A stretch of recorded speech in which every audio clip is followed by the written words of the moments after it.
The first of Thank you.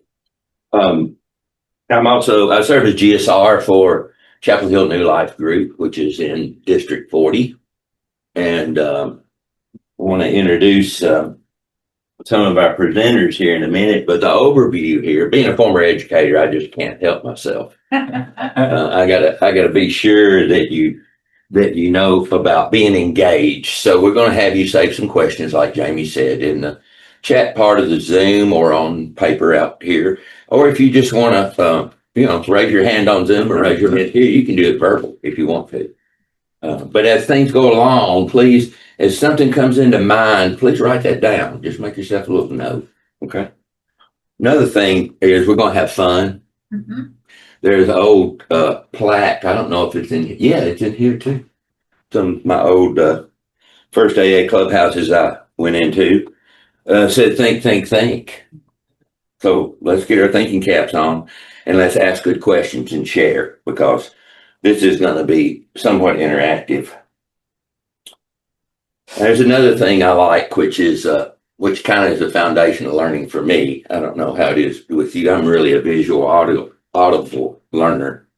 I have to kind of see something and listen to something, and it goes back for me to an old Chinese proverb which says, I hear and forget. I see and remember, but if I do, I understand. So let's try to apply that as much as possible. Other presenters here are Mr. Jamie S. and Miss Angie Q. Jamie's here in the room with us, and Q is out in Colorado. Mm-hmm. Welcome, Angie. Welcome all of you from other places besides Tennessee. I'll tell you about how the idea of this came out. I don't remember what we were discussing in a district business meeting, but it was out of some frustration on my part, I believe, that I said, why don't we have a sponsorship workshop? And of course, Jamie says, that's great, you're in charge. So it's a great example of a service sponsor. I might ask him to be mine later. I don't know. I'm still trying to figure it out. But no, coming together and collaborating on this. I guess everybody can see Trish A up there. Can you wave, Trish? Yeah. Trish has been like the technical backbone of this whole thing. I mean, she has worked these slides over and over. And there's an old phrase if you practice law, it's called, when you get down to the law and you're going through something and you're reading and you call it boiling cabbage down. We got it boiled down now where it's just about dry. So it's going to be a good day. All right. I just wanted to share also before we go to the next slide that I've been in different positions over the years. In AA, I started out in AA up in Nashville, East Davidson County, and then moved to Spring Hill area in 1988. And I served as a treasurer and secretary. But I never did feel like I had the time to commit to be a GSR until I retired in 2018. And so I had mentioned that in my group. And we had a lady that had been GSR for, I think, 6 years. And she said, well, that's great, because when you retire, then I'm stepping down and you can be our next GSR. So just watch out what you say. I wished I'd connected earlier, because the thing that fascinates me is that when we go to assemblies and how AA was created and come about. And I love there's this built-in thing in AA where it makes it very, very, very hard to change some things that are basic foundation for our program. Okay, next slide, please. The next slide is our big picture outline for you. Now we're going to boil it down in a little bit and get down to what are we really going to learn. But here's just the basic overall, what we're going to cover in the workshop. What is a sponsor? How to pick a sponsor? The role of a sponsor in my life.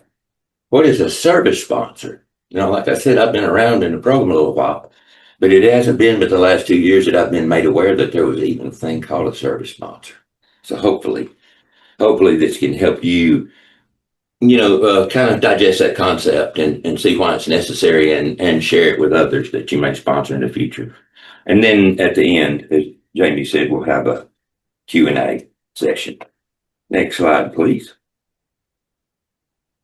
This workshop is a combination of dialogue and experience, and it's going to be reconciled with our literature. Now, there's been, like I said, we boiled the cabbage down to where we had a lot of really good dialogue on this. And just the thing that came to me overall was the fact that sponsorship is such a wonderful way to serve AA. Early on, I had difficulty finding just the right sponsor because, I don't know if anybody else had this trouble or not, but I was scared to death to do a fifth step to somebody. And every time I would get to the point to where I felt like I was comfortable with somebody and I was going to share those things that I hadn't shared with any other human being, then I don't know, it just like they either changed the subject or didn't. I don't know what happened. But anyway, I went through 3 of those before I found my real sponsor that really helped me grow in AA. His name is Bill R. He's in a big meeting in the sky. But anyway, got to know him. And the main thing that hit me about Bill that made AA successful for me was there was this spirit about him where I knew that he cared. He looked me straight in the eye. He always smiled, especially when he had something difficult to say, to draw to my attention. But, after all, you'll hear this later in the workshop here, is that he knew also how to be a sponsor because he was brought up in AA back in the day in Nashville. And he knew that the primary goal of a sponsor, besides helping the person go through the steps and to learn how to live, was to work himself out of a job. We'll be talking about that a little bit later. It's a combination dialogue and experience reconciled, but we'll also present some resources from our literature. And I think on the last slide, there's hyperlinks to the resources. And if you'd like a copy of this presentation in PDF, please put your email in the chat and leave it with Jamie before you leave. Or leave it with Jamie if you're here present. Or Trish. Or Trish. Or text. And a lot of this will be coming out of chapter 7 in the big book. And also, I think it's really good with the dialogue and experience. That was really how the program was tested. If you read in Bill's story, and then you go into the section to where he's trying to help people get sober, he keeps going back to Dr. Silkworth. He said, I don't know what the deal is. I've been sober 6 months and I've been talking to all these people. And I think he was going into missions and dragging them out and going to the wharf and dragging them, everywhere. And Dr. Silkworth pointed out to him that, well, Bill, you're sober. And that's one of the things I got from my sponsor was that the most successful 12-step call or sponsorship talk that I had with a sponsor, my sponsor or sponsee, the primary goal of that is that I go away sober. Okay. But there's some pieces in there that we need to be aware of as we go along. But I love how Dr. Silkworth also gave Bill hints on sponsorship and on 12-step calls when he said, pitch the program, the hopelessness of the disease, and talk about yourself. Next slide, please. Yeah, there's the brass tacks slide. This is going to be what I will refer to as the knowledge for application that we're going to drill down to in the service. If you look at that last bullet point, if we don't show them what we do, they will be unable to help others. That's the nuts and bolts of the steps, helping people get through the book, get through the steps. And it's also where, as we move on and look at these other points, to show others what we do so they can take on responsibility of a service commitment and to ensure that AA will continue and that others are able to carry on and show others how, to teach another about the program and the book, Alcoholics Anonymous. And a lot of times I talk with newcomers and They asked me about the spiritual part of the program. I said, come over here, I'm going to tell you a secret. They said, what? And I said, it's all spiritual. Bottom line, there's no spiritual part.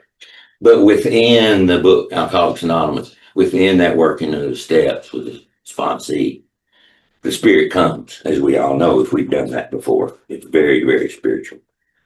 Next slide, please. Okay.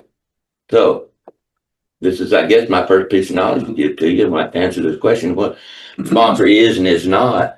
Sponsor is not a therapist, a banker, a doctor, or a landlord. Now, in the big book, Bill talks about cooperating with others that are in the community around us.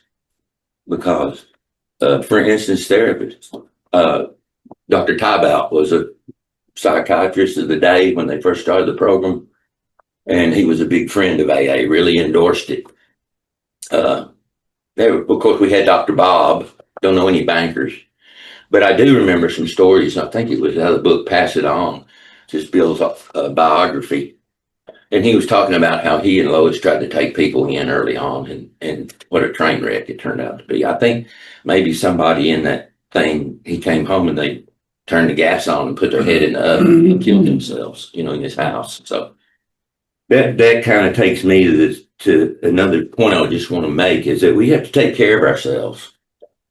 Like I said, my sponsor told me the most successful 12-step call or work with a sponsor is one where you go away sober. And every time I do that, I don't just go away sober, but I grow incredibly.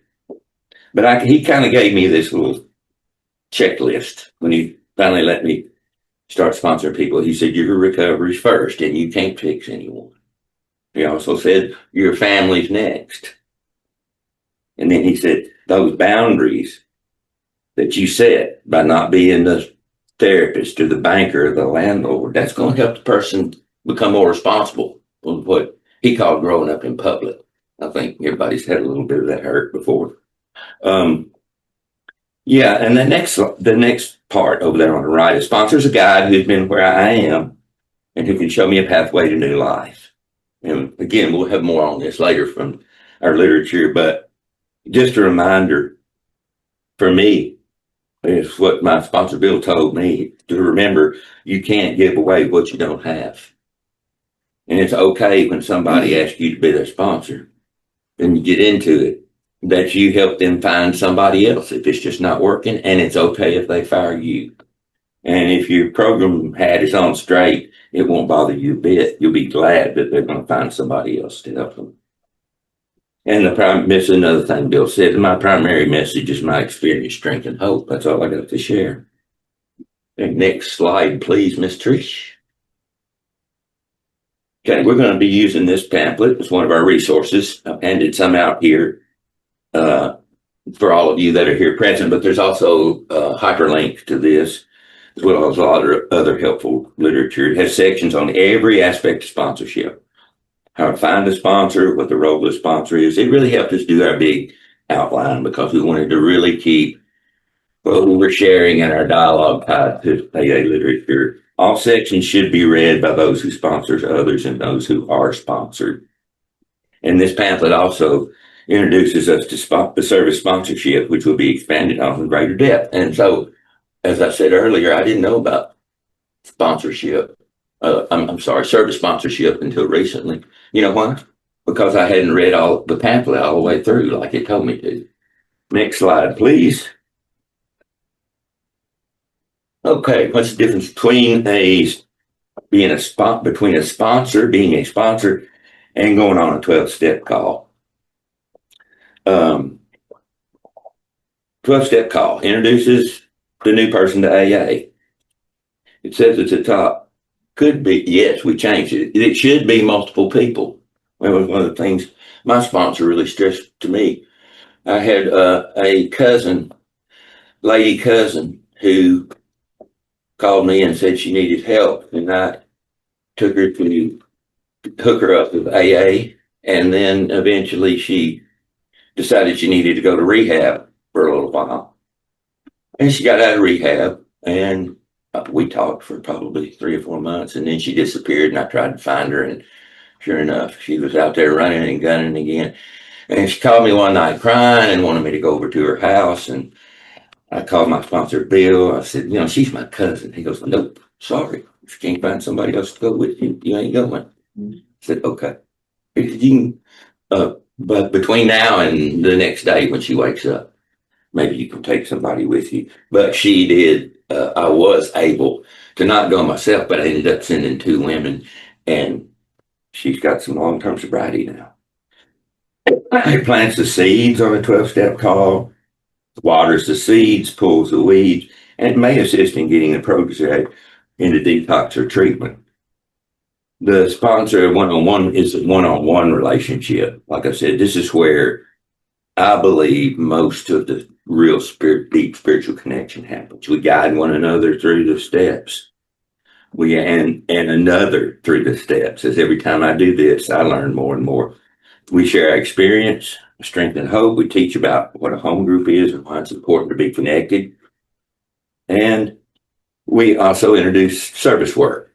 We were talking last night. I believe it was Angie that said, or Trish, I'm not sure, that said when they came into AA, people were still smoking in the meetings, and one of their first chores was to wash coffee cups and ashtrays. And I said, yeah, I remember that ash in the ashtray when you put what it turned green for some reason. And I wasn't a smoker, but that's okay because I was a snuff, but I never asked anybody to clean up my spit cup. Okay, enough of that. The sponsor also introduces, like I said, the service work and teaches how AA works beyond the group setting, and that is our big picture, how we work in our district and area and internationally. And when I do this under the 12-step call, I like to go back to what Silkworth told Bill when he didn't think it was working, and this is exactly what the ticket was when Bill finally met with Bob. Is Bill talked about himself, and that convinced Bob that Bill knew what he was talking about. Drew him right in. Next slide, please. Oh, got one more. Oh, this is for Jamie. Before we move on, though, I would want to read just a little bit from Dr. Bob. I think this is a spiritual thing because I walked in the door today and here it was hanging on the wall. This is the way we want our workshop to be. There are 2 or 3 things. This is just the middle of it. There are 2 or 3 things that flashed into my mind on which it would be fitting to lay a little emphasis. And this was from Dr. Bob's last talk, July 1950 at the first International AA Convention. He said, one thing I want to emphasize is the simplicity of our program. Let's not louse it all up with Freudian complexes and things that are interesting to the scientific mind, but have very little to do with our actual AA work. Our 12 steps, when simmered down to the last, resolve themselves into the words love and service. We understand what love is, and we understand what service is. So let's bear those 2 things in mind. Let us remember to guard that erring member, the tongue, and if we must use it, let's use it with kindness and consideration and tolerance. And one more thing. None of us would be here today if somebody hadn't taken time to explain things to us, to give us a little pat on the back, to take us to a meeting or 2, to do numerous little kind and thoughtful acts on our behalf. Let us never get such a degree of smug complacency that we're not willing to extend or to attempt to extend to our less fortunate brothers and sisters that which has been so beneficial to us. Thank you, Dr. Bob. Thank you, Steve. And now I'm going to turn it over to James. Well done. Well done. Thank you so much. Greetings, family. My name is Jamie, very grateful recovered alcoholic. And it is my joy and honor to serve not only my home group, Lewisburg Primary Purpose Big Book Study Group, but District 40. And all of you touch my heart. And I see so many of us here from Area 64 and other places that have traveled as well. And it is a joy and honor to be a servant in Area 64 as well. And I know that there's at least 2 of us here who have our service sponsors here today. So that's pretty cool. I knew that'd get a smile out of you, Angie. So I'm going to talk a little bit more about our book and use some examples. This first slide, a sponsor is a guide. If my sponsor walks down one pathway with flashlight and I walk down the other, I'm left in the dark. If I follow the suggestions of my sponsor, I will follow the light on the path that my sponsor is showing me. So I like to use this visual analogy of, I'm back in medieval times and the catacombs underneath the city, and they split off in all kinds of different directions. And, the old torches that stick in the wall wrapped in rags and pitch. I'm holding up my hands here for those of you in Zoom, holding up my hand. My fingers are 5 different pathways. And if I have taken you on as someone that I'm working with, and you take one of these outer pathways, chances are it's going to be cold, it's going to be lonely, it's going to be dark, it's going to be extremely painful. But if I'm standing in the middle pathway, here, I'm going to just break out my little torch here, and you come walk with me, what's going to happen is, based through my experience, and in our book it talks about the person who is well armed with the facts about himself, and that's what the big book of Alcoholics Anonymous led me to. So if you'll come stand with me and walk down the same pathway, what I'm going to do through my experiences, I'm going to say, watch out for that pothole.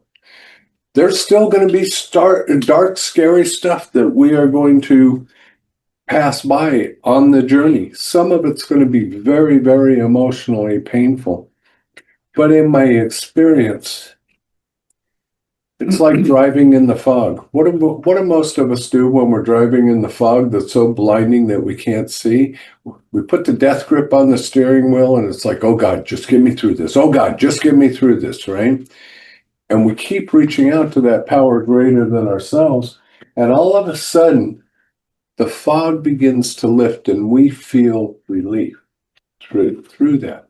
We have trusted something that we can't really see, something that we have an idea of up here in our minds what it is, but it's not like I can do like a reaching over and touching cannon. So my sponsor, who I just lost a couple of months ago, excuse me, he passed away November 18th. When I first asked him to be my sponsor, first thing he did was he handed me the questions and answers pamphlet, and he said, read both sections. We didn't go into service sponsor yet because that was another 30-some years off. But he asked me to read both sections, and he said, then let's talk. And the first night we sat and talked, we talked for 4.5 hours sitting in his van. He asked me where I thought I was in the steps. I told him, well, I'm here. I know I can't drink, so booze is kicking my butt. I know I can't do it by myself, so there's step 2. I need some kind of help. And step 3, well, you know what? I said a prayer that if you'll get me out of this, I'll do anything. Mm-hmm. Not the bailout prayer of, I'll never do it again, which is, for so many of us, shows the unmanageability of our disease. So we sit here and we talk for this 4.5 hours, and he gives me his understanding of the 12 steps. And when I got out of his van that night, I was literally in tears, and in very much a quivering voice, I said, thank you. And he looked at me with the sparkle that he had in his eye, and he said, no, thank you. I was puzzled, absolutely puzzled. Why are you thanking me? He said, one of these days you'll understand. And I can say that today I understand. The joy of working with others is, gosh, it is the biggest blessing in my life. To sit down and take one alcoholic through the big book of Alcoholics Anonymous, line by line, not tell them what they have to do, not tell them what they ought to do, because there's no place in our big book where it tells me that I get to do that. But it tells me that I tell them what I did. So we are just simply guides. We're not the boss. We're not the taskmaster or any of that. We're just simply guiding you through the process. I have two things that I have to do. Well, really more than that, but my main objective is to help you find yourself in the big book of alcoholics and to lead you to your God. And when we get through the doctor's opinion in the first 3 chapters and we hit page 45, now we're getting down to the meat and potatoes, because it's about helping you find your pathway to God. And I guess I ought to ask Trish for the next slide, because I'm not exactly sure what the mystery is. Wow, there are many different books and resources that talk about the steps. The only place that we find the directions is in the Big Book of Alcoholics Anonymous. The steps equaling personal recovery, the traditions, the unity of the group, and the concepts in our big books. In all the 4th editions, we have the short version of the 12 concepts. And that has to do with service work and continuing to preserve the message of Alcoholics Anonymous. I'll touch on something just real quick. The traditions are to the group what the steps are to the individual. And while our trustees of the general service are supposed to be the stewards and the caretakers of that, I believe each one of us is a member of Alcoholics Anonymous who is part of the group and part of a home group, has a responsibility to uphold those traditions as well.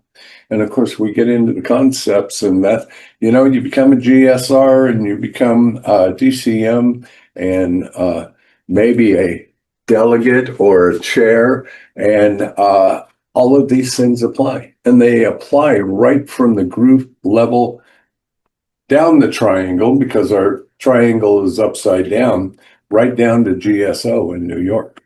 So, and the groups are the boss, and Angie will talk a little bit more about that later. Next slide, please, Trish. So, Steve talked about chapter 7. Chapter 7, working with others. And before I hit on this page, I do want to touch on something real quick. As being a sponsor in Alcoholics Anonymous, I use Bill's story, where Ebby paid his visit to Bill and basically helped Bill find a pathway. I use Bill working with Dr. Bob and Bill working with AA number 3, Bill Dotson. Then they worked with AA number 4. And Dr. Bob was only 24 hours sober when he made that first 12-step call. And Steve was talking about the difference between a 12-step call and sponsorship. Did either one of them become that gentleman's sponsor? Have no idea. But I would imagine that he probably worked pretty close with them. And it's probably in our history somewhere. So I love the chapter working with others. And what I use it for is I use it for my spiritual guideline of how to work with others. And I'm going to say this might irritate some of you, but what else is new? The pickle does that. Everyone should try sponsorship. That doesn't mean everyone should sponsor. And sometimes we hear ridiculous things out of some sponsors, and it's because they haven't read our literature, they don't have any idea, and they have taken on the role of, well, I get to tell you what you got to do now. There's no place in this chapter that tells me that. It does not say I get to tell you you got to do anything. It says that I share with you what it is that I have done, and I become the example. Goes on to say a few other things too, because it's 12-stepping, and it alludes to the idea of sponsorship in this chapter. So when we make our first contact with the man, we don't even bring the book according to the Big Book of Alcoholics Anonymous, but we just talk to him about our experience. Maybe on the second visit, we leave a copy of our book and we ask him to read it, if he's willing. And what we're doing is we're finding out whether or not the prospect wants to have help with his problem. So Starting on page 89, chapter 7, working with others. Practical experience shows that nothing will so much ensure immunity from drinking as intensive work with other alcoholics. It works when other activities fail. This is our 12th suggestion. Carry this message to other alcoholics. You can help when no one else can. You can secure their confidence when others fail. Remember, they are very ill. Hang on before you move on to that next slide, Trish. So when other activities fail, what are some of those activities? How many times have we seen somebody come to a meeting and go out and get drunk? How many times have we seen somebody say, but I'm praying, I'm writing, and go out and get drunk? Right? So I do not have the power to keep any other human being sober. I don't have that power. But when I take the time to share with others, I get to stay sober.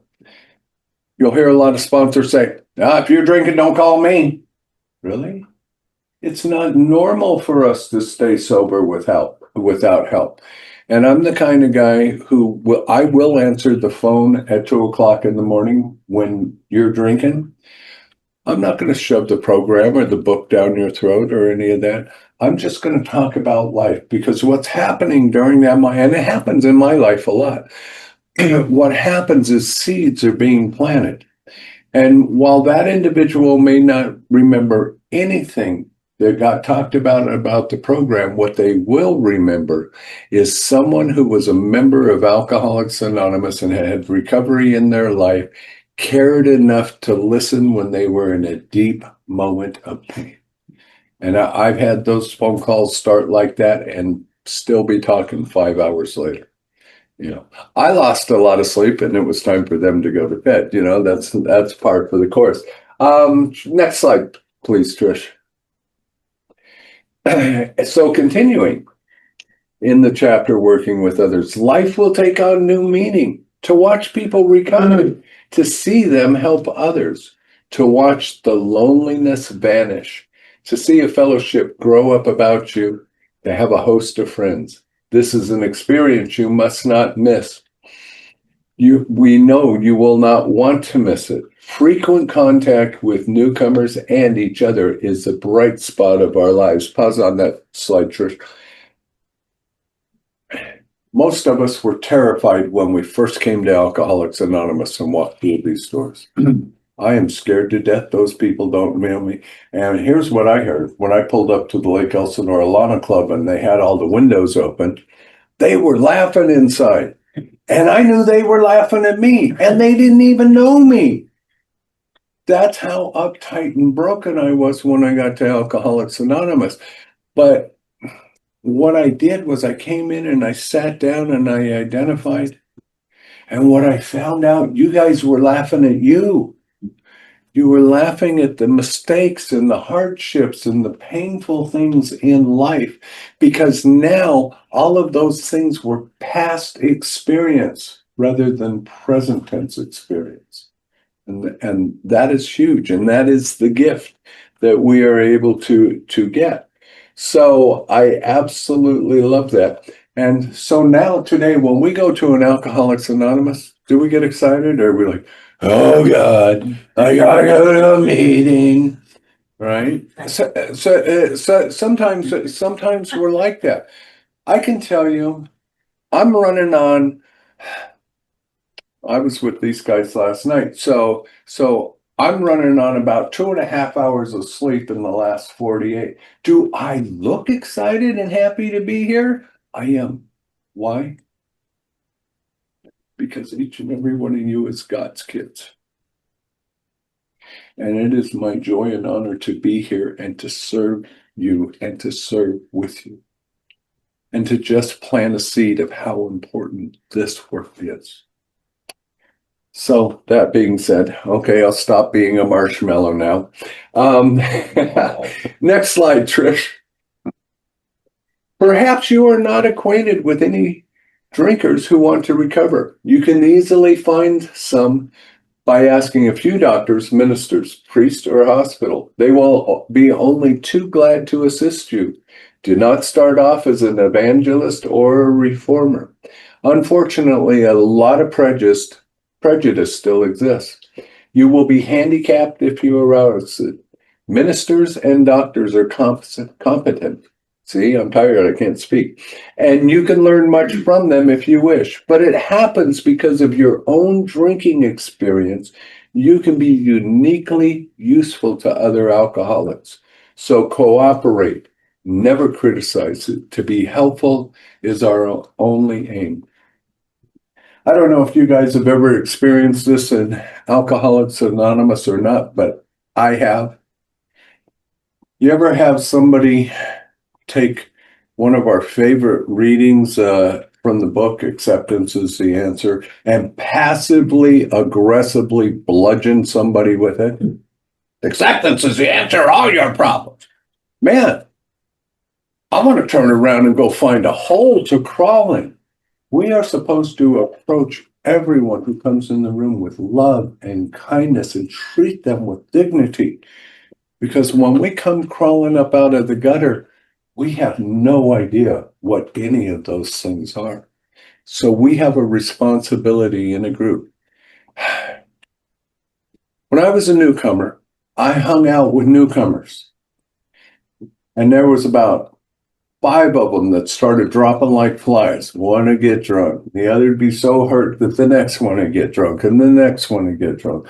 And I saw this and I said, I love newcomers. I am a newcomer, but I need to hang out with some people with time who have experience.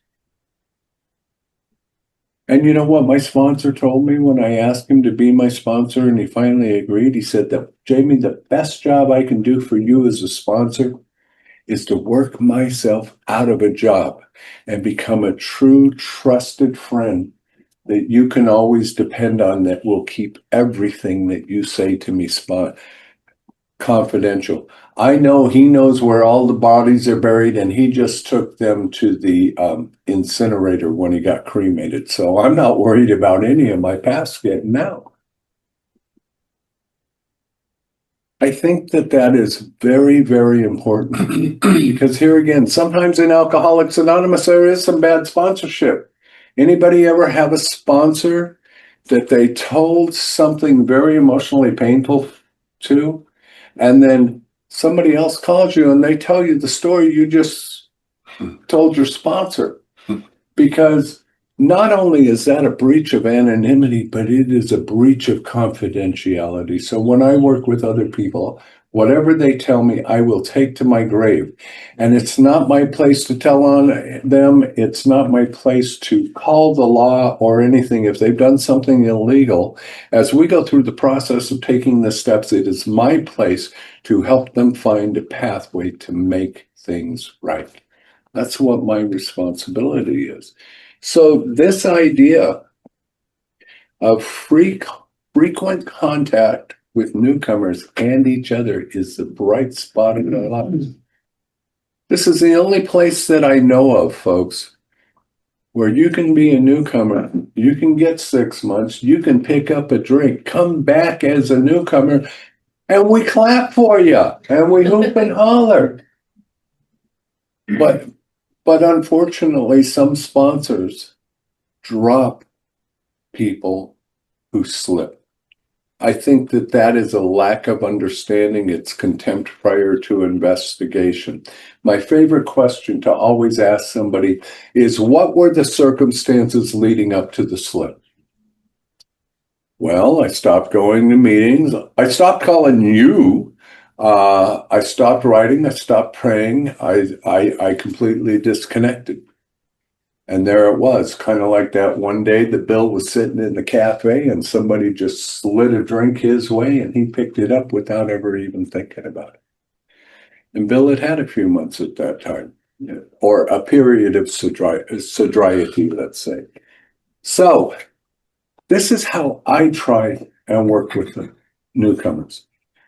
I do what is known as Clarence Snyder style big book sponsorship. Trish does as well. Most of the people in our group do. And that's sitting down, taking one alcoholic through the book, line by line. And when they sit there and go, what are you talking about? We get to take and break the parts apart that matter. What do we do in Alcoholics Anonymous when a newcomer comes into our rooms? We hand them a big book. We say, here's our phone number. Read this. Call me. Did we take the time to find out if they can read? Language and reading is a big difficulty for many of us. I got a Jethro Bodine third grade education. I struggle with reading. But the big book of Alcoholics Anonymous has taught me how to speak the language of the heart. And that's what matters. And as a result, I've been able to put down the language of the gutter. Number 13, Trish. So we're going to talk a little bit about the difference between virtual sponsorship and in-person sponsorship. Both of them are absolutely great, wonderful tools of the program.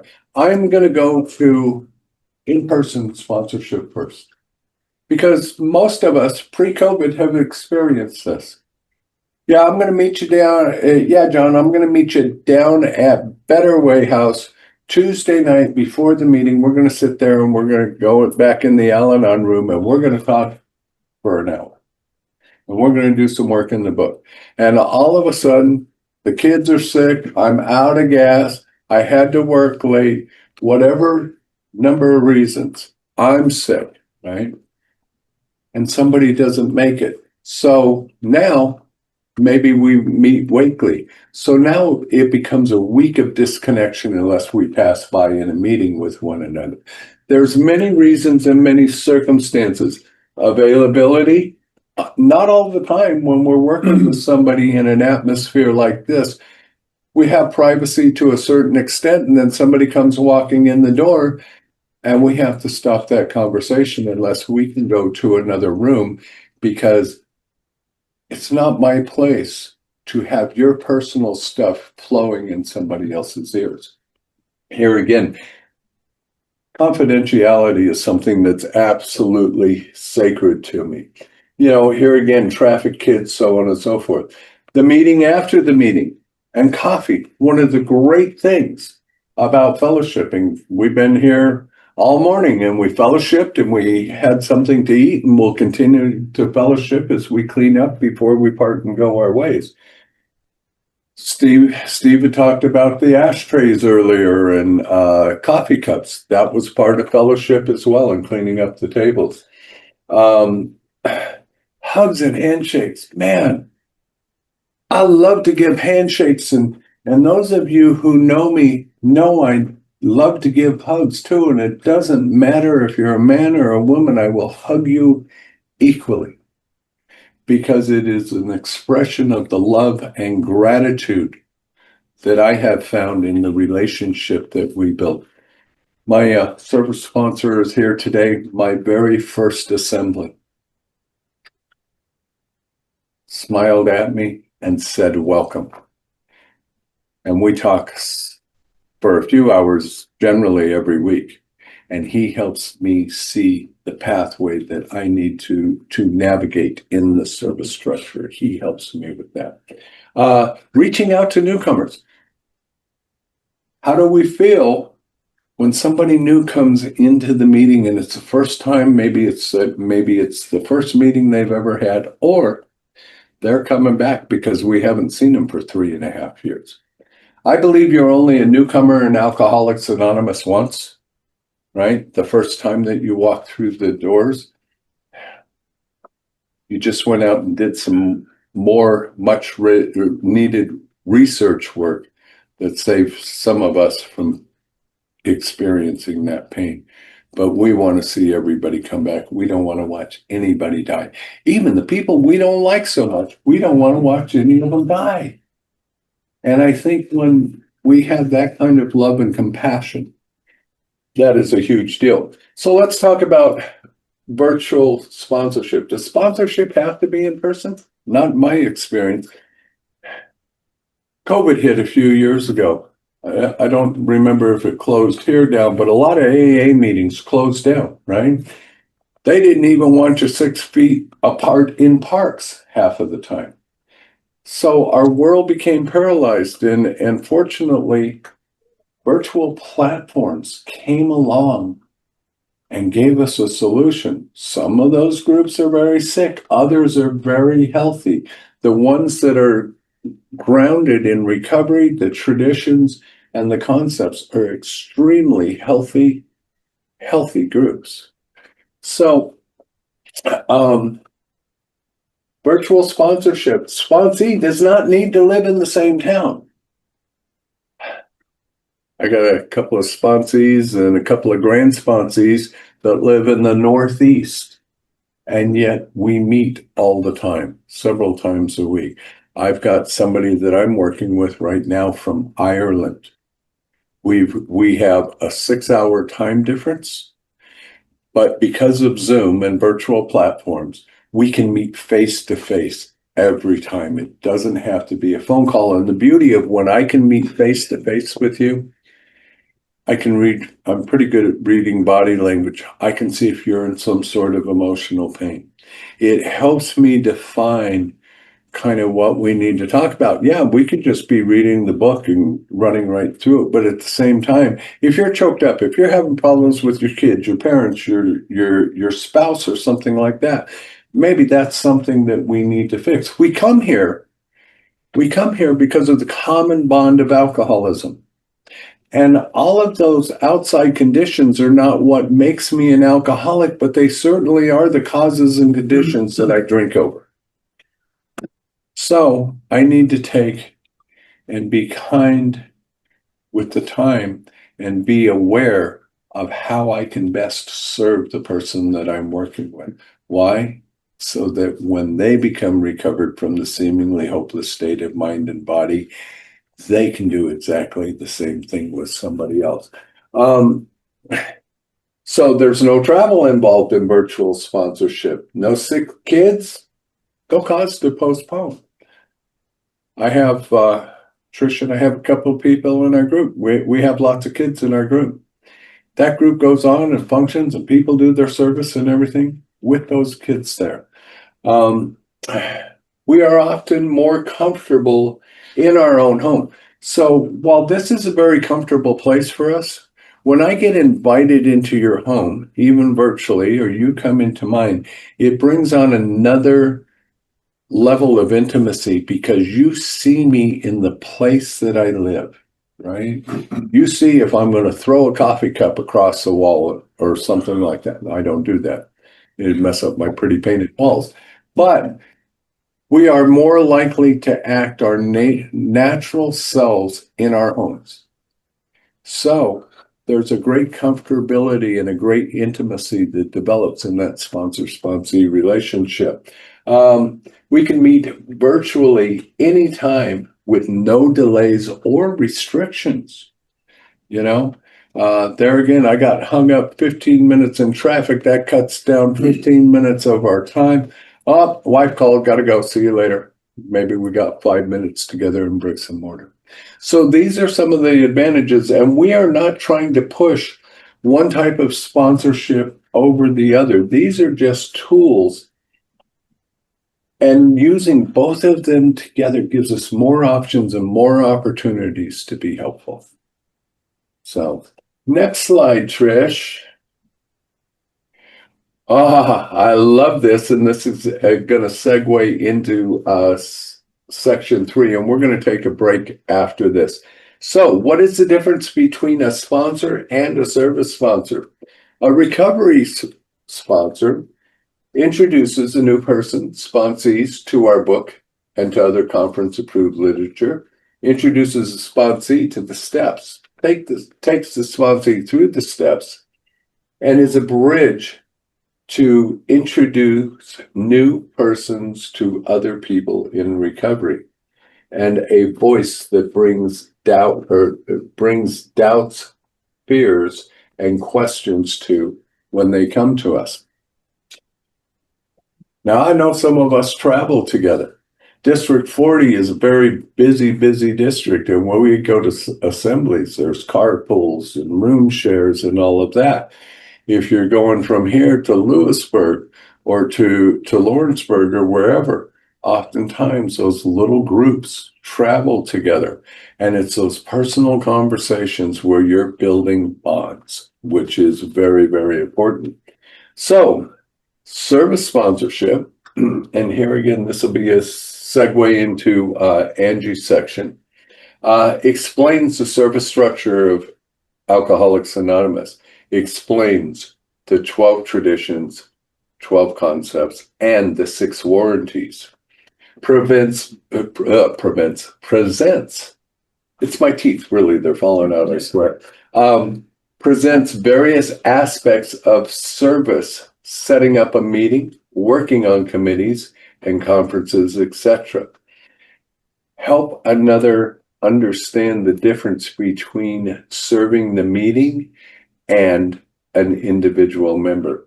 Usually knowledgeable in AA history and has experience in the AA service structure. So we had a district meeting last week, and I'm just going to give you this example. There were some things discussed, so as promised, I took them to my service sponsor, and we talked for about 2.5 hours about those things. And he helped shed a lot of light on those things, because if we're doing something within the service structure and we just want to go to the mic because we have a voice and make a motion, oftentimes it can be very bad timing. And maybe what it is that we want to accomplish will be set back many months. So it's prudent. I am guided through procedural things, because I can go up and before I know it, I'll get the mic and Tony will call point of order. And Angie has a story to tell about that. But you know, here's the beauty of it, folks. My sponsor, Art, was my sponsor for 35 years. What an amazing journey and relationship. There were times when I moved from California to Arkansas, I had to use somebody else. There was a time when he was sick with cancer, I had to use somebody else. And that's why we built these support groups. But until his death, my sponsor, my go-to, my service sponsor is my go-to when I am working within the service structure, because here's what my goal is to not only be one of God's kids helping some of God's other kids at the group level and taking them through the work, but you guys are God's kids too. This is District 40, and you have called me to serve you. So I need to always have and maintain the heart of a servant and follow through on the tasks that you've given me. Thank you so much for allowing me to share. And we are going to take a 10-minute break, and then we are going to come back with the lovely Angie Q, and she is going to take us through the service sponsorship. Thanks, Jenny. To resume, Trish, this is your 3-second warning. 1, 2, 3. Hi, family. Welcome back. Hi, Jenny. Hi, Jenny. You know how to find me easily anywhere, especially at assembly. Just look for something pickles, and today is no exception, pickle sauce. I would like to invite my dear friend Angie Q in to share with us, and she's going to do our section on service sponsorship. And I can tell you that in watching this lovely lady for the last 5 years, she has been a remarkable example of what Alcoholics Anonymous and our work does for us. So Angie, welcome. You are missed, Angie. I miss y'all. I'm getting a little teary-eyed over here because I love you all. I miss y'all so much. That's because I'm a marshmallow that can suck up real good, okay? A big old marshmallow at this second. I'm Angie. I'm an alcoholic. I am Angie. And first want to thank Jamie, Trish and Steve, but especially Jamie for inviting me to participate in this panel. I have felt connected to Area 64 and the state of Tennessee just by us working on this PowerPoint and talking about sponsorship for the last couple months. So thank you. Your love for AA definitely shows, and I also enjoyed serving alongside you at Area 64. I recently rolled off as the Area 64 chair back in October, and I moved to Colorado Springs and have been promoted to home group member. So I've had a lot of fun getting to new members, getting to know some new members here, but want to talk a little bit about service sponsorship. My presentation is going to be a little more in the literature. And I'm going to do my best to share some experiences that I've had with that literature and working in service. And I can say about 12 years, the last 12 years of my life has been spent primarily in service in all different shapes and forms. And so can't wait to share that with you. I do have a recovery sponsor. We just talked about that, the difference between recovery sponsor and service sponsor. I do have a service sponsor. I'm going to call her out because she's on this call. Lovingly called a power shorter than myself. Isn't that right, Tony? And her husband, who is a past delegate, very active in Area 64 service. And well, I'd say he's a little bit taller. So a power taller than me. And I have been introduced to service from several different people, but I would say these two really have stepped in to show me what service looks like in the state of Tennessee. They're both knowledgeable in the history of AA and the service structure, not just the AA service structure, but service structure as it relates to Area 64. And those that stick around long enough, they become great historians for service in their regions, and they were able to help me. And fun story about Tony, as if it's not nerve-wracking enough to get in front of 200 alcoholics to conduct a business meeting. In my very first assembly, Tony was the very first person within 20 minutes of that assembly to call me out of order. So thank you for that. Also a guardian of the traditions and how we operate at the area level, or at least Area 64. My current home group and past home groups have studied the steps, traditions, and concepts. So on a weekly basis, I'm reading our literature. My home group now, we read Language of the Heart, and we're currently going through the traditions before the traditions were written. And that's been fun. And of all of our legacies, I would say that service has taught me how to give back freely what was so freely given to me. So why is service sponsorship important and why does it matter? And what is service sponsorship? What you're going to see on the screen is an upside down triangle. And at the very bottom, I can't even read it. It's AA World Services and AA Grapevine Board, and then the General Service Board and so on. And at the very top of that pyramid are the AA groups. That's where we first find unity. Well, what are AA groups composed of? The individual members of AA. And so if I don't belong to a group that's connected to the rest of the pyramid, the triangle, then chances are I'm not going to be able to get the information that's within those groups, information top down, bottom up. So it's really critical for me and what a service sponsor has shown me how to be connected, and unity starts at the group level. Service sponsorship is described in our AA literature as one member guiding another through the service structure, just as a recovery sponsor guides members through the steps. It's rooted in the same principle as all sponsorship, one alcoholic helping another.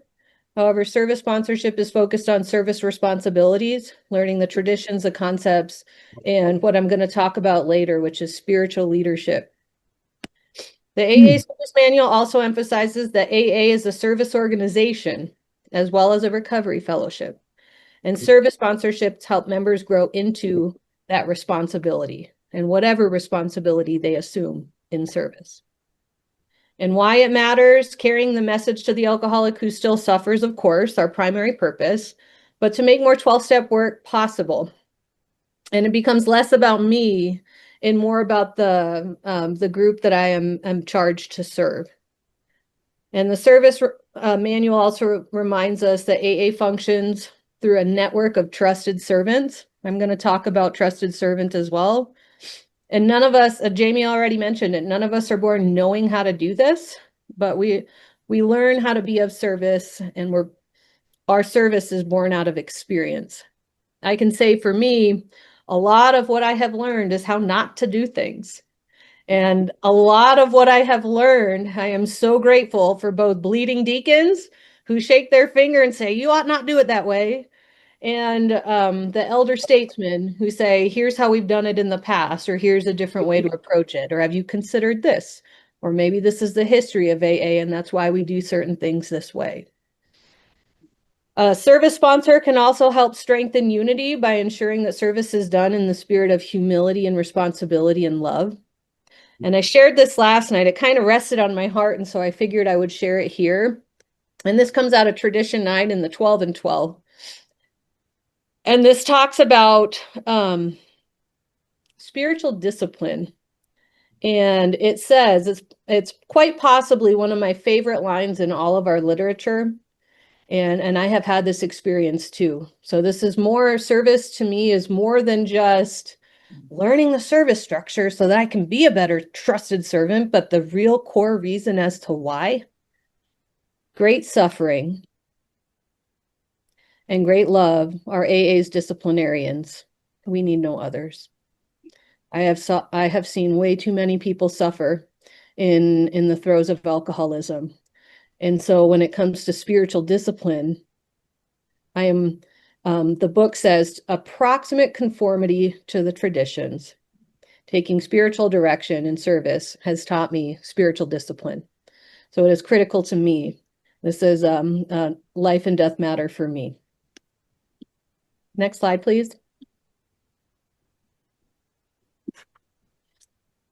So a little bit more about ways to be of service. We talked about cleaning ashtrays and coffee mugs. Yes, I did get sober in a time where you could still smoke in meetings, and I was charged with cleaning ashtrays. You could be a greeter by simply standing at the door and welcoming all the members that are coming into a meeting. You can chair a meeting. You can learn how to open and close a meeting. I remember the first times I offered to chair a meeting and someone handed me a set of keys at 1 year sober, and I was terrified. I knew how irresponsible I had been in the past, so to be charged with opening a meeting was, I'm showing up on time to make sure I'm there and present and ready. But that's one way to get involved at the group level. We have the service structure starts with the group.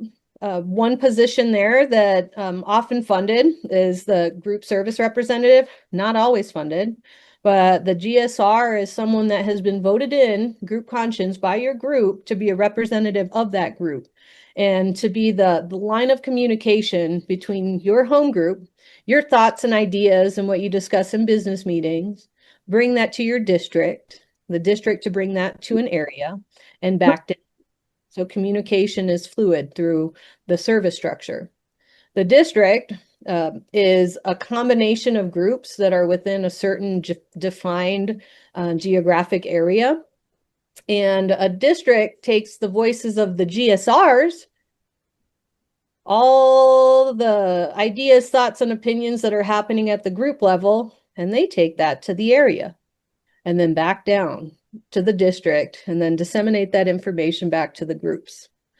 You could also get involved at the area level, and the area is comprised of our delegate, whom we elect as our trusted servant to go to the General Service Conference every year, and other area officers. So it mirrors what could happen at the group level, an area officer, like a chairperson, right? Someone that conducts an effective business meeting, a secretary who takes notes, a treasurer who helps manage the funds of the group, and so on.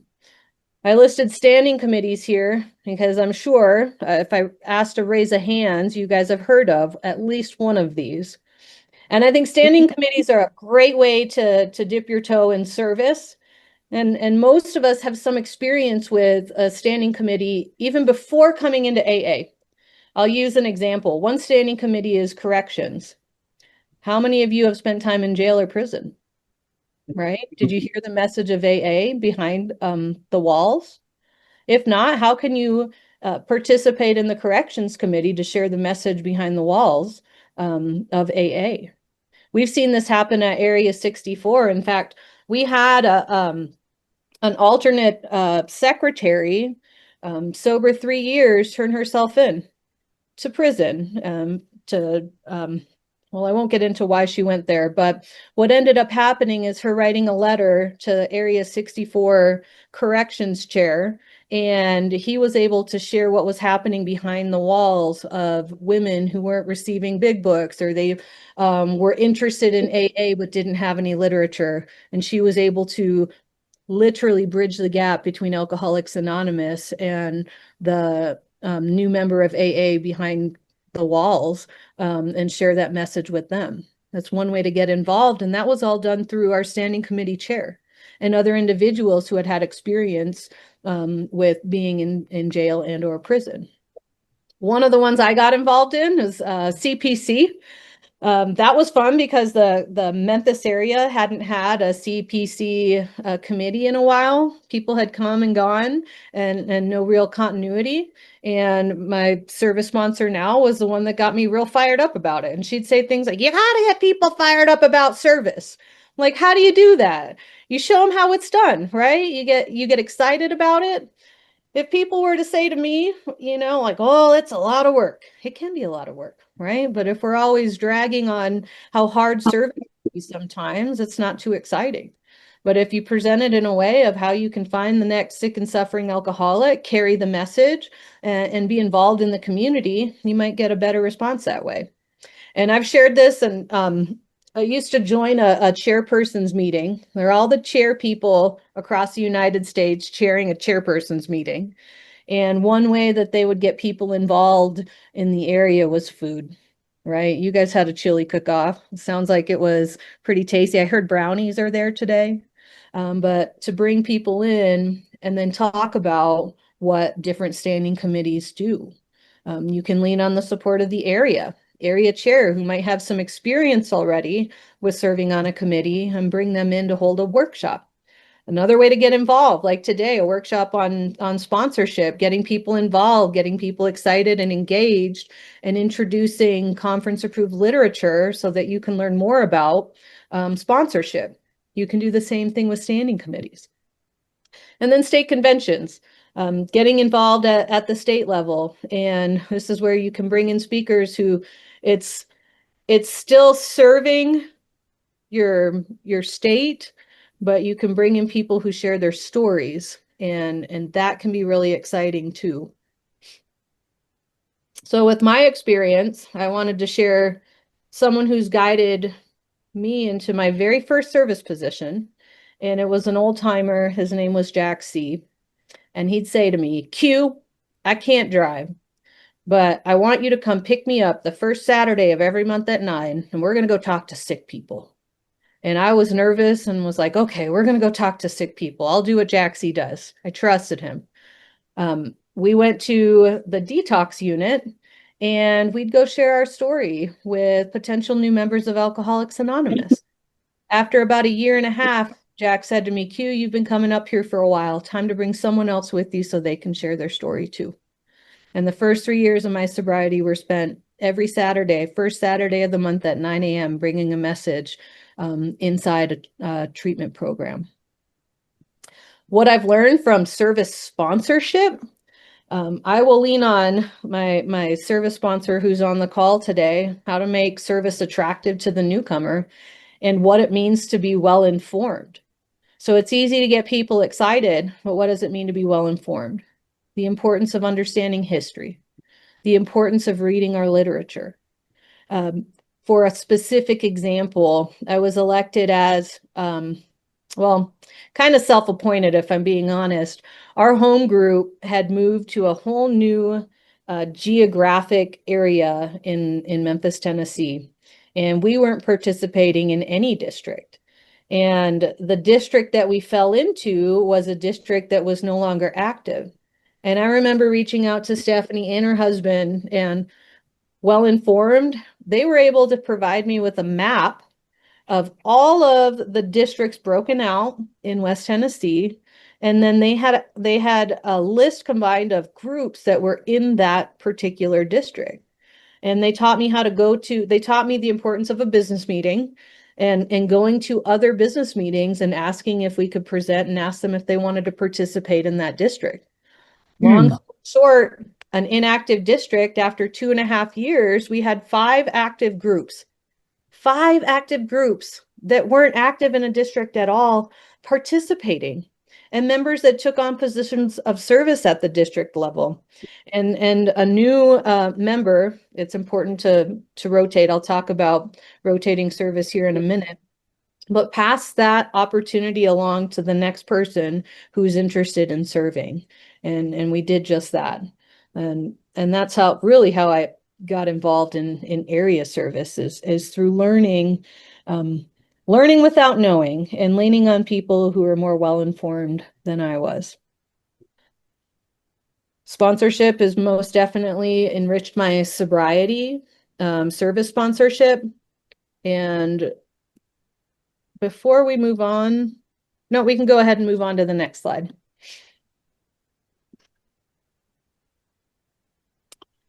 Jamie, thanks for providing this picture. So what you see on the screen here are service manuals. One for District 40, one the AA service manual, which there's a hyperlink to at the end of this presentation, and then the Area 64 service manual. One of a responsibility of a service sponsor could be helping the sponsee understand group or district bylaws, which is essentially guidelines on how to operate as a group. It might include in there service positions or job duties. It might include in there sobriety requirements to serve in different positions, district maps, any other additional information. I've seen service manuals be 3 pages long. I've also seen service manuals be 30 pages long. And it's up to your group or district to determine what goes in those service manuals or bylaws. Ideally, they're a structure that your group or district can utilize. And oftentimes, groups and districts will pull information from the area service manual, which is the one you see in the middle. But each group in each district is autonomous in how they operate. Area service manual. So this is where it got a little bit fun for me in my experience in learning the nuances of what I would call, in quotations, area tradition. It is dang near impossible for me to know what happened 20 years ago if I wasn't involved in general service or area service. And the fun part about area service manual is it talks about how that area works. It might not be in print, right? There might be a collective conscience of how we operate, but not in writing. And I have had past delegates especially help guide me in what some of those nuance of area tradition are and how we operate. And I'm so grateful for their experience and maybe why some of those decisions are the way that they are. An area or a service sponsor can also help a newcomer understand the responsibility of their service, the importance of showing up. I know early on I took service positions because it had a nice fancy title and, oh, you're the GSR. But it comes with it a responsibility to serve the group that you're assigned to serve. A service sponsor might show you how to write a report for a business meeting, what to include in that report, how to pass information along from area assemblies or district meetings monthly back to the group. These positions are often funded, but not always. Leaning into the virtual conversation, right? There are other ways to stay connected and in the digital world through virtual conversations and virtual sponsorship. A trusted servant's tasked to give these reports back to their group or their body. That's back to responsibility.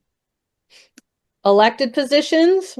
So most positions have a term of service, and it's important that we honor the spirit of rotation. So the same 5 people aren't doing the same thing. And what happens if we become experts in our positions, right?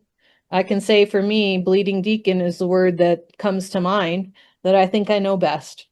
And it's oftentimes good to have new ideas, new people, sometimes people that have only been sober for 4 months. I've seen that happen, show up at assemblies and have some really good experience and insight to share. It creates continuity when positions are held by trusted servants that rotate out.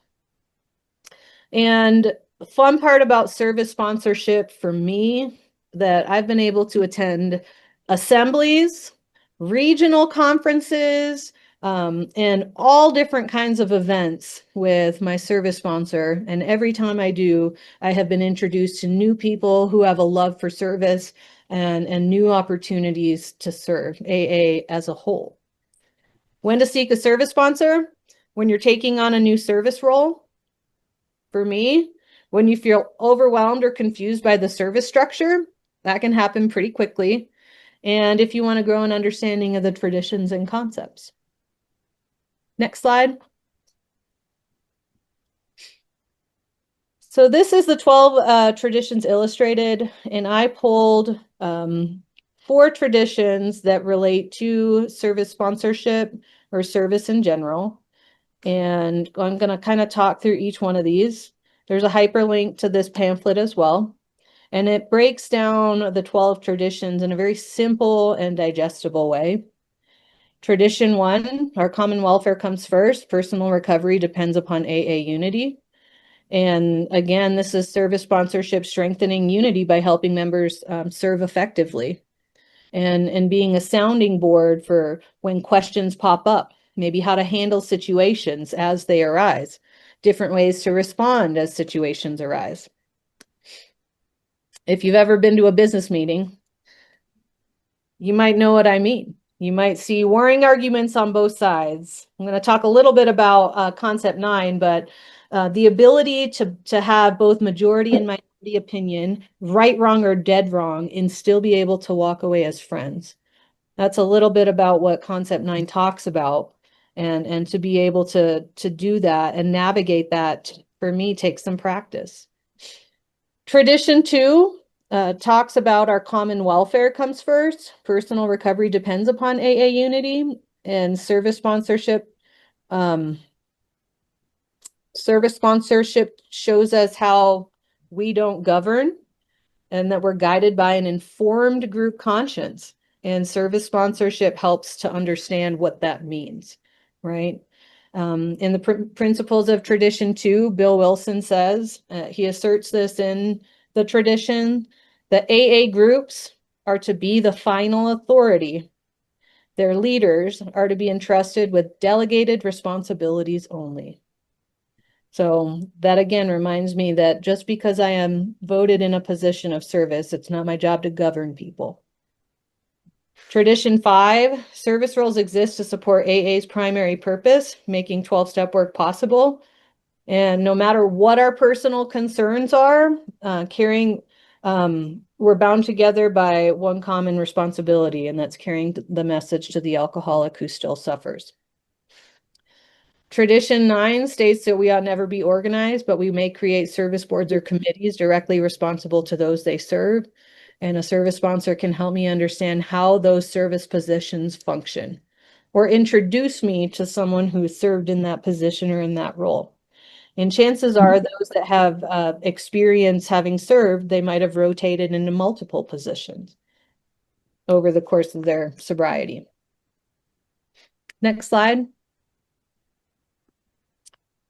This is another pamphlet we have a hyperlink to. It's the 12 Concepts for World Service. And I love the little saying, the what? I still get lost in how to describe what the concepts are.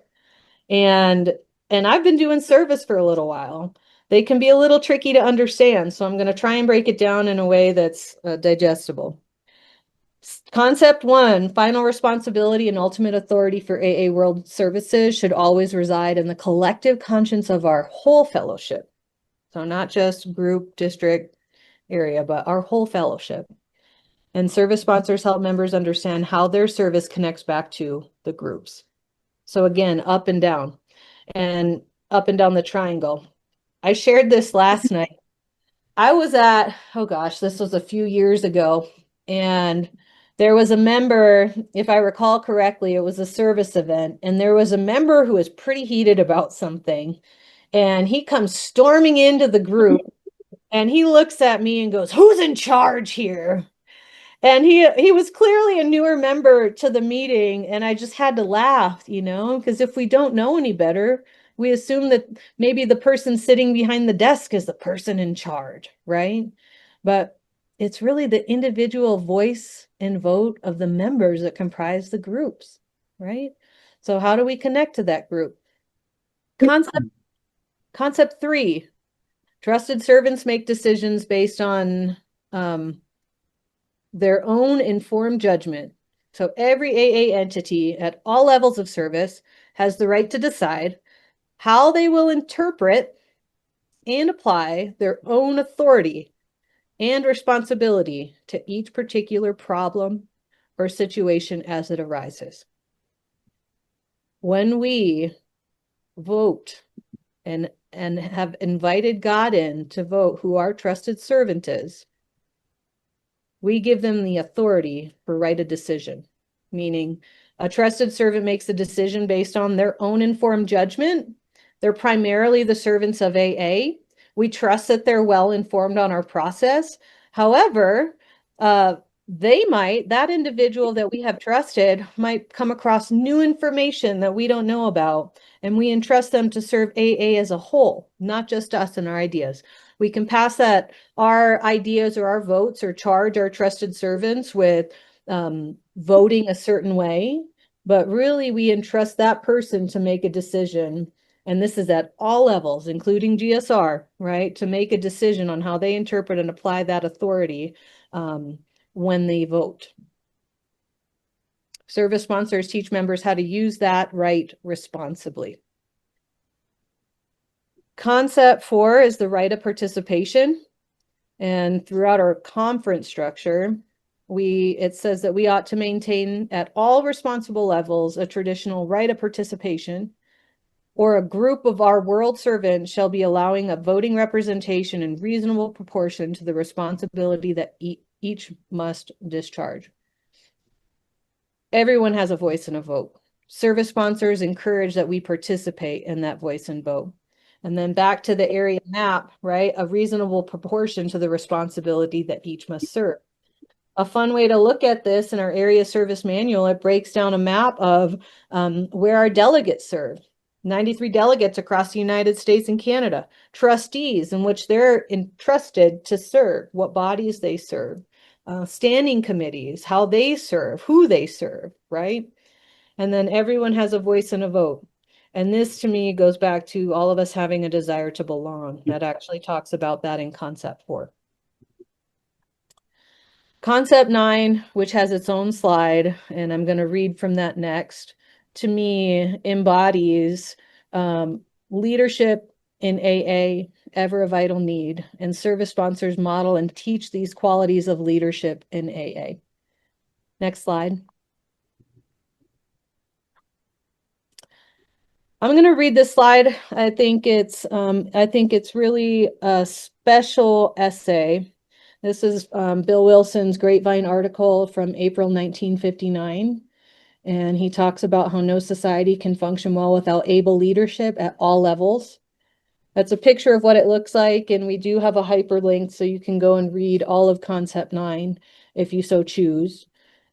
But this concept encourages leadership principles such as patience, responsibility, willingness. It also talks about leading by example and not authority. It talks about what a trusted servant could look like, and it could be anybody, right? We're looking for leadership qualities. So I'm going to read this to you because this also ties back into the whole concept behind sponsorship to me. While this article was first thought of in connection with our world service leadership, It is possible that some of its suggestions can be useful to anyone who takes an active part in our society. This is true particularly in the area of 12-step work, in which nearly all of us are actively engaged. Every sponsor is necessarily a leader. The stakes are about as big as they could be. A human life and usually the happiness of a whole family hang in the balance. What the sponsor does and says, how well he estimates the reactions of his prospects, how well he times and makes his presentation, how well he handles criticisms, and how well he leads his prospect on by personal spiritual example. These qualities of leadership can make all the difference, often the difference between life and death. We thank God that Alcoholics Anonymous is blessed with so much leadership in all of its affairs. Next slide. So in wrapping up, this is my last slide before we have a slide of our hyperlinks. And you can fact check and go back in there and look at all of the literature. Heart of Service sponsorship is a way of carrying the message through action. I see it as an act of gratitude and humility and love for a program that has changed my life. Service is one of our 3 legacies. And I like the line, it's in the doctor's opinion. And I think about how highly overpaid I have been in my life.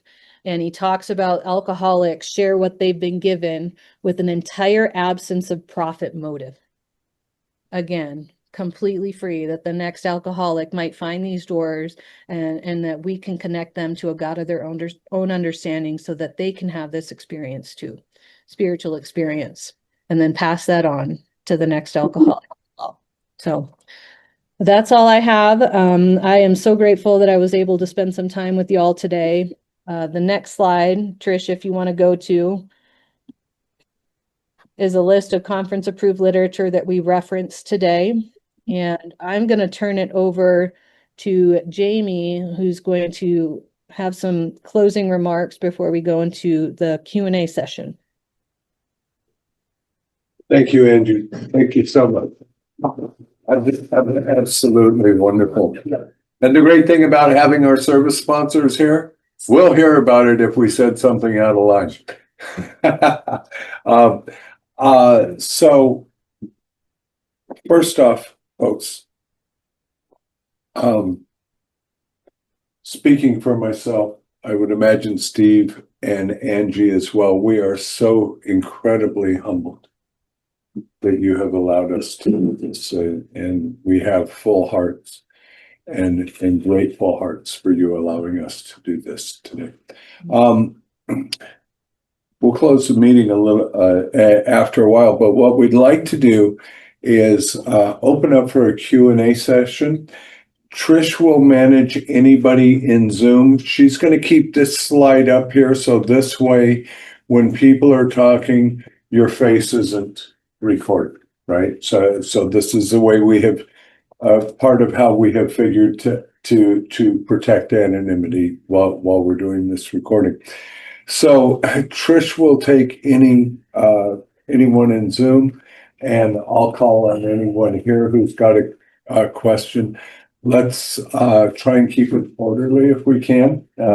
So we don't sound like a business meeting that just went down the rails. And for all our folks joining us on Zoom, please, by all means, feel free to ask questions, or if you have experience with all these things, even make comments about what we have. Maybe you can enlighten us in something that we might have missed in this. I do want to say my head count today has been a total of 25 of us between Zoom and here. We've had a couple of people come and go in both areas, I think, but I think that's a pretty good turnout, because oftentimes you put on a workshop and you're lucky to have 5 people show up. So really, thank you for taking the time and spending with us. And so we'll open it up for questions. Don't be shy. And there you go. You get to call on Scuba. Hey, Larry. You want me to read? Yeah, I kind of wanted to make a comment and as a clarification question too. Angie's remark about concept 5 with the right decision. It sounds to me, because I am in right now looking at trying to thinking about a service sponsor. It sounds to me like when you're looking at a service sponsor, then and you're looking at the right of decision, you really need to look at a service sponsor that is not only just progressive, but also is steeped in tradition and love for the AA as a whole. That loves not only where it's going, but where it's come from, and so that it has a balance, so it can help you know, if you ever would get into a position of new information, that you might need to be thinking about doing a vote that might not be the same vote that a group or an area might be asking you to vote for. I'll take this one. Yeah, Angie Alcoholic. Thank you, Larry. Yeah, and I wish you the best on your journey to find a service sponsor that you feel connected to. Service sponsorship might look different for you than it does for the next person. And I would encourage you to go and read Concept 9. And I'm going to read one little section of it because I referenced it. And it's back to leadership, right? Someone that's well informed. Not everyone that serves is well informed, right? Sometimes it's hard to read pages and pages and pages of background material and understand what it all means, right? And this concept talks about, I know it's not concept 3, right, a decision, but it talks about leadership, right? And what leadership looks like. And leadership is often called upon to make, can't talk. Leadership is often called upon to face heavy and sometimes long continued criticism. This is an acid test. There are always the constructive critics, our friends indeed, right? We never fail to give them a careful hearing. I see those as our bleeding deacons. We should be willing to let them modify our opinions or change them completely. So going into any conversation, whether it's someone you choose to help guide you because they have a love for AA as a whole, or someone who's vehemently opposed and on the other side of the fence, right? Often too, we shall have to disagree and then stand fast without losing their friendship. So although, when you talk about who you're going to pick, just know that there's still going to be that service sponsor out there who might be in the minority opinion or completely opposing, and both have a seat and both have a voice and both have a vote. So going in with an open mind. But if your spirit guides you to find someone who's in line with, you use the term progressive, so I'm going to use that back to you, but I think of it as open-mindedness, then I'm sure God already has that person on its way to you. Thank you. Angie, do you mind if I touch on right of decision real quick as well? Yep, that's great. Thanks. Thank you. Folks, when I was GSR for Lewisburg Primary Purpose, and I first started going to assemblies, and I'm like, at the mic, right? I mean, I'm confused. I'm stumbling over words and stuff. But what I had done was I had brought information to our group business meeting at Lewisburg Primary Purpose Big Book Study Group, and the group told me how they felt. This is the voice that they wanted me to carry. This is the way that they wanted me to vote. But because based on more information, and I love that idea that an informed group will make informed decisions. I have used only one time right of decision at primary purpose and voted the opposite way based on that information. But I have a responsibility. It doesn't matter if I'm a GSR, if I'm a DCM, if I am a delegate, I have a responsibility to come back to the group and tell you why I voted that way and what the purpose and reasoning behind it was.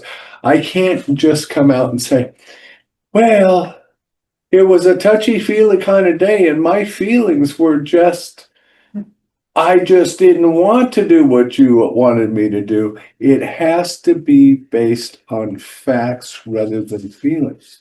And that, so as many of you know who got our pre-conference agenda and know the things that are on it, the background didn't come out until yesterday, and we all received the background. So I would encourage everybody who's a voting member of this body or your group to study that background and understand what it means. Discuss it amongst yourselves so that your GSR can carry your group's voice.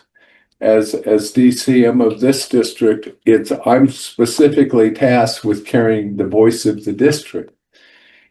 And if I can't come back with a clean conscience and reconcile with our concepts and say, I just didn't want to.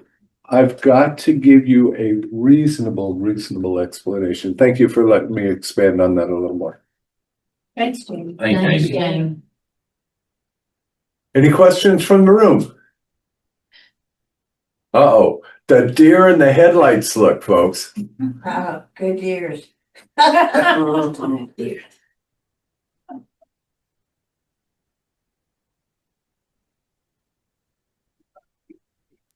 I'm James. I'm an alcoholic. Hi, James. Hi, James. I'll say something. I know being like a new guy on the block, 9 months sobriety, there's a lot of these positions that are filled by people that don't want them, and I'm willing to step up and advance, and a lot of the group members feel the same way, but you have your GSR or somebody little under her making the decisions. No, you can't do that when they voted you in because of, their confidence in you. And then they come around and take that away from you. And what's the policies on stuff like that? If a group votes for somebody or for something that stands. Great question. Okay, can I field that one first? And then Steve and Angie, by all means, chime in. So generally for a service position, whether it's within a group, a district, or our area level, or even through our general service structure, there are recommended suggested requirements, length of sobriety, and so on. And if you are voted into a position and one individual wants to take that position away from you or not let you progress, which is kind of what I'm understanding. Yes. Is that what I'm understanding? Mm-hmm. So then that person, that particular individual, is trying to be a voice of authority rather than what the group conscience has allowed. And what would have to happen, or what should happen, is at a business meeting, at your next business meeting, that person, they should have objected to the vote in the first place at the business meeting, but they would have to say, well, it's my feeling that he's not really qualified, so on and so forth. Can we take another look at it? And what it does is it opens up for discussion. But here's the thing about Alcoholics Anonymous, especially in small groups and small districts. And I would imagine there's some small areas out there too. Tony knows about those. But sometimes we have to wear many hats. There's people in our district and people in our groups here.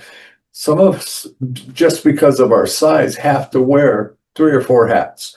That becomes overwhelming. So generally, most of us are grateful. And if there is a sobriety requirement, by group conscience, we will oftentimes waive the recommended sobriety requirement, but no individual should ever be able to tell you, no, you can't do that, because that is dictatorship, not leadership.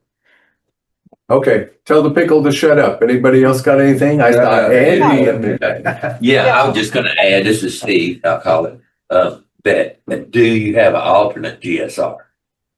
Well, I was supposed to be the alternate, Okay, and our group voted me in, okay. and then the following week wasn't even a business meeting. She said you can't be it. Oh, because So they, sobriety requirement. that's what she said. Okay. But it says recommended in the book. Yeah. And I even told her that, but Yeah. I guess the book don't matter to her. I just know my alternate, who was the previous GSR. Right. I mean, I'm sorry, no. Yes, it served as GSR until I could come in. Has been a real good partner. Work with your GSR. See how you can help them.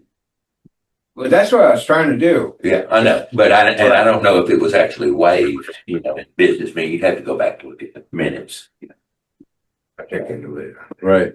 Angie, you made you a hot mic. Come on in. Oh, Mike, okay, yeah, I was gonna say that the service manual or bylaws might have clear instruction on what happens when you remove a position from service, not just qualifications. Loss of sobriety is one of them. Inability to do the job tasks is another. And some groups vote if you're not participating in your service position after 2. I'm not saying this is a standard rule, but for example, my previous home group, after 2 business meetings of non-attendance, then your position was up to be filled. So we also, as a previous home group, we did not opt to vote in a business meeting to change sobriety requirements. And because there were only certain people that attended that business meeting, instead we brought that back to the group to give 30 days for us to consider before we voted on that, if that's something we wanted to do in terms of changing a bylaw. So again, each group is autonomous in how they operate. And then if it's any word of encouragement, there is no shortage of service in AA. And there That's are right. plenty of other ways that you could serve, or maybe you're just being called to serve in a different way. So yeah, lots of ways to get involved. thank you. Thank you, Angie. Great question. Great question. And thanks for coming to the work. Thank you. Absolutely. And thanks everybody for their input. Any questions in the Zoomies?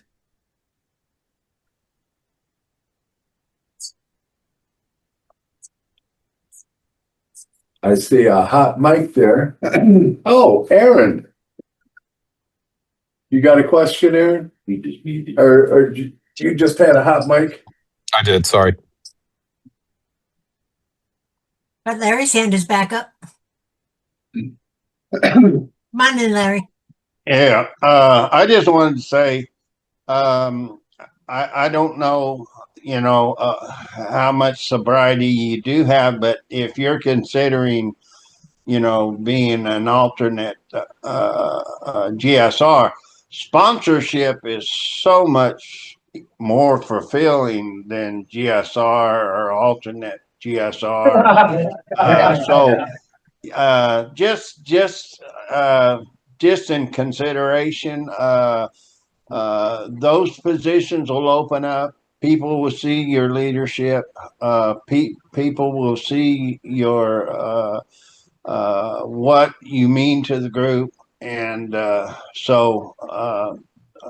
but I'm just saying, as far as fulfillment and as far as your growth, sponsorship is so much more fulfilling. That's all. Larry, I'm going to be the squirrel on the bouncy branch. Thanks for letting us know how you really feel about being the GSR. No, I do both. Love you, brother. I actually do want to be a sponsor eventually. Good, good. And we've given you the tools through today's workshop, how to do that. And this questions and answer pamphlet and the chapters we refer to are the pathway to doing that, you know? Anybody else here in the room got a question? Oh, Cannon, Yes. our alternate DCM. Hi, Angie. I'm Ken, and I just had a quick question. You referenced, I believe, a favorite passage or something from in step, was it step 9 in the 12 and 12? Tradition 9. Tradition 9. Okay. 12. Yep. And I can't remember what slide I had that on, but it was great Tradition love, 9. Oh, great heartbreak and great love are two disciplinarians. We need no others. And the great heartbreak is, to me, those that are still suffering from alcoholism inside and outside the rooms. Yeah. It's and it talks about spiritual discipline. right. Okay. Thank you. Yep. Thank you so much. We have 16 people on Zoom and a couple are sitting together. We have anybody that would like to come in, comments or questions?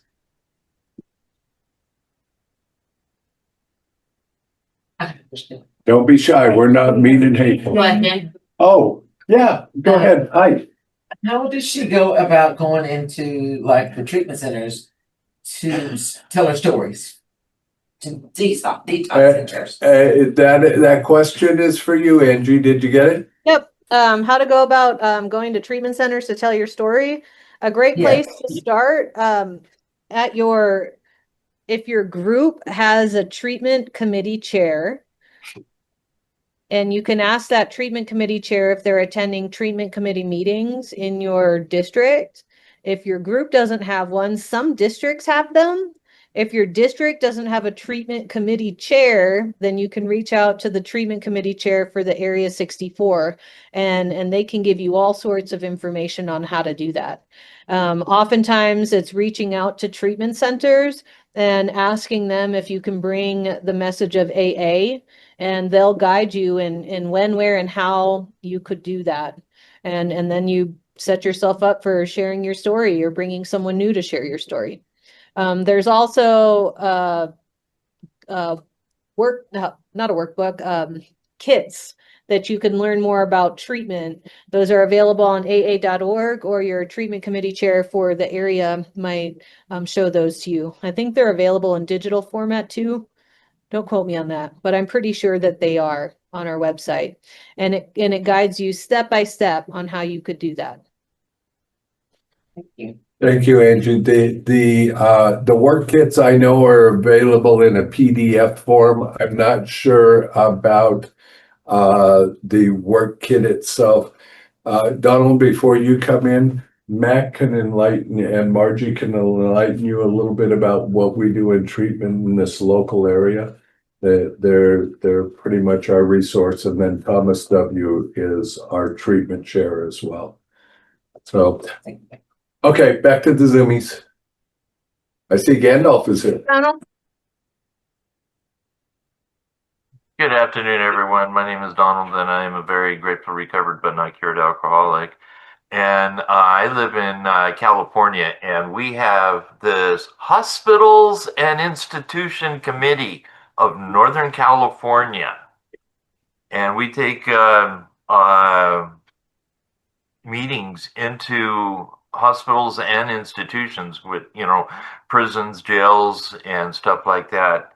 And, just about every AA meeting has a representative, and that's what we do in California. So just want to let you know and stuff, we do have a booklet on that, of what we can and cannot do, and everything, the protocol, procedures, and all that stuff. So if you guys don't have this, I can get you some and send them out. Please just let me know what you, and I'll try to see if I can find it on in PDF if you need to, while we're talking about that.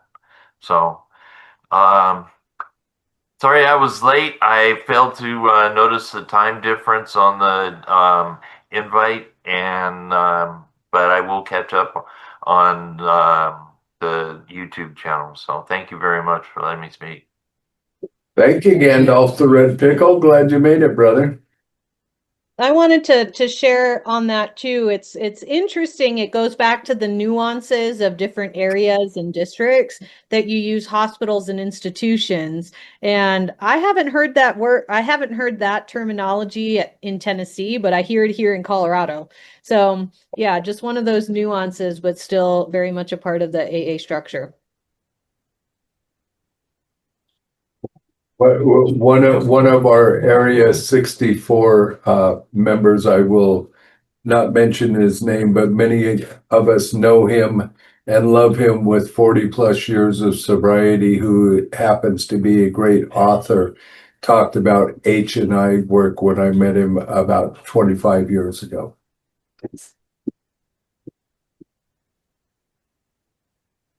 Don't be shy, folks. Sit there and go like this in the screen. How about from the room? Anybody have any thoughts, comments, questions? Great workshop. Loved everybody's engagement. Thanks for the great questions and for paying attention. By golly, that almost sounds like a motion, doesn't it? I don't have any questions because like you guys answered them all. Rosie's seconding that. If no one else in Zoom has any questions and no one here has any questions, I would really, once again, like to thank everybody who's joined us in Zoom, and we allowed 4 hours for this time slot. So we have done it in about 2.5 hours. And even though I forgot to take the timer off, we're at 1 hour and 58 minutes of running time. So I think that is a real good thing that we've done here. I want to thank all of you for blessing the lives of this panel and giving us the honor of coming and doing this. It's such a great honor to serve. Angie, from the bottom of my heart, thank you for your service, sister, and you are always forever welcome to participate with us in any way that you like. Folks, this is not a group function. It is a district function, but I'm going to take the opportunity to pass the 7th tradition, which will go directly to the district itself and for future things like this. So,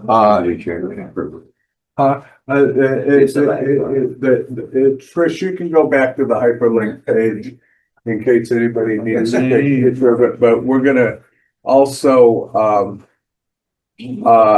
send this out, and as soon as it may take us a couple of days because everything has to upload. It's got to convert to an MP3, but in line with the slides should be the conversation as well. And we're going to go ahead and circle up and close out with the Lord's Prayer here in the room, but I'd like to invite everybody who's on Zoom to come join us in prayer as well, if you would.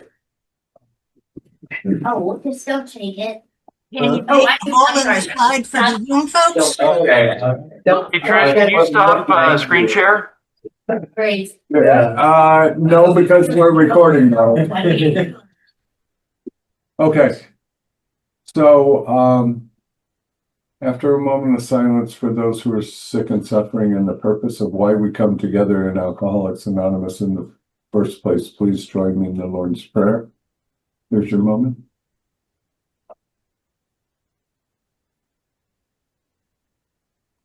Thank you. And who will take us from shame to grace if we let him? Our Father, who art in heaven, hallowed be thy name. Thy kingdom come, thy will be done, on earth as it is in heaven. Give us this day our daily bread, and forgive us our trespasses, as we forgive those who trespass against us. And lead us not into temptation, but deliver us from evil. For thine is the kingdom, the power, and the glory, forever and ever. Amen. Keep coming back here. Watch everywhere. Right. Chris, now you can stop the recording Hey, and kill the screen share. okay.